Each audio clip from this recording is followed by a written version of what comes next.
Hello friends, welcome to my YouTube channel.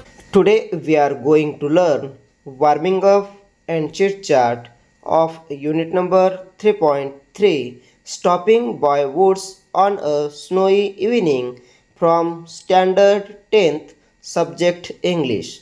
Let's go start. First question, share this chat with your classmate. तुमच्या वर्गमित्रासोबत chat share करा. First, where did you go for a picnic recently? तुम्ही सध्या सहलीकरिता कोठे गेला होतात? Answer, recently I went to Mumbai for picnic. Second question, who all accompanied you? तुमच्याबरोबर कोण कोण गेले होते?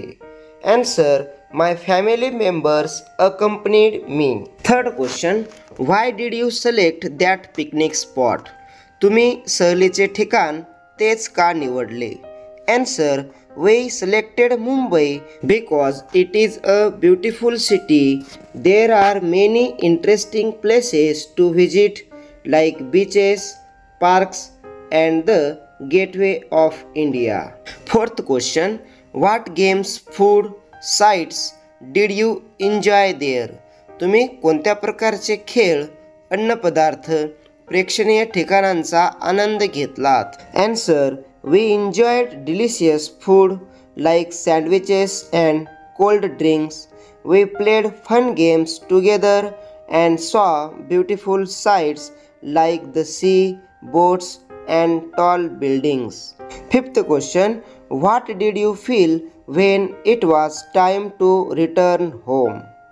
घरी परतण्याची वेळ झाली तेव्हा तुम्हाला काय वाटले? Answer, I felt a little sad because the picnic was ending, but I was also happy because we enjoyed a lot. The picnic gave us good memories and made us feel fresh and relaxed. Next question, look at the picture and frame questions. चित्र पहा व चित्रावर आधारित प्रश्न बनवा. A, where are the trekkers trekking? B, what are the trekkers wearing? C, what can you see around them? D, how is the weather in the picture? E, how many trekkers are there in the picture? Second question, form groups of 4 to 6 students. Every student should close his/her eyes. As the group leader reads aloud the following lines, the students try to create a picture in his/her mind. Later, each one gives a heading for each description. 4 ते 6 विद्यार्थ्यांचे गट तयार करा. प्रत्येक विद्यार्थ्यांनी आपले डोळे मिटावे. गटप्रमुख खालील ओळी मोठ्याने वाचेल. त्या ऐकताना विद्यार्थी त्यांच्या मनात त्या दृश्यांची कल्पना करण्याचा प्रयत्न करतील. नंतर प्रत्येक विद्यार्थी त्या वर्णनाला एक शीर्षक, हेडिंग देईल. A, bright blue sky, soft white clouds sweeping by, tiny specks of birds flying high, the sun playing hide and seek behind the clouds. निराशार आकाश, मऊ पांढरे ढग अलगद फिरत आहेत.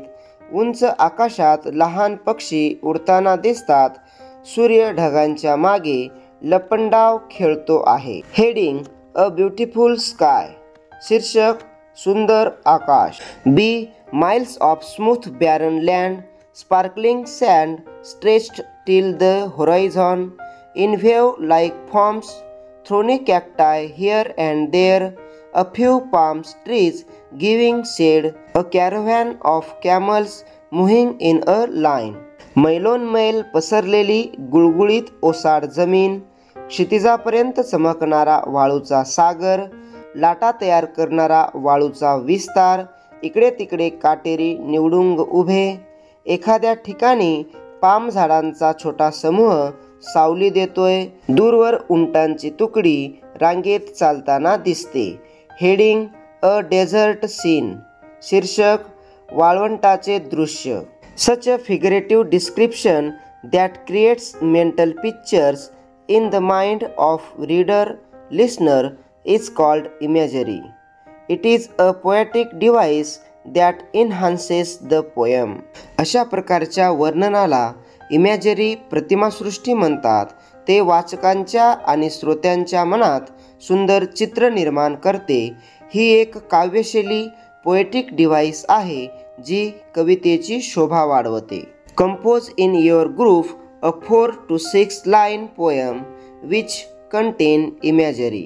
तुमच्या गटात 4 ते 6 ओळींची एक कविता तयार करा ज्यात प्रतिमासृष्टी इमॅजरी असावी.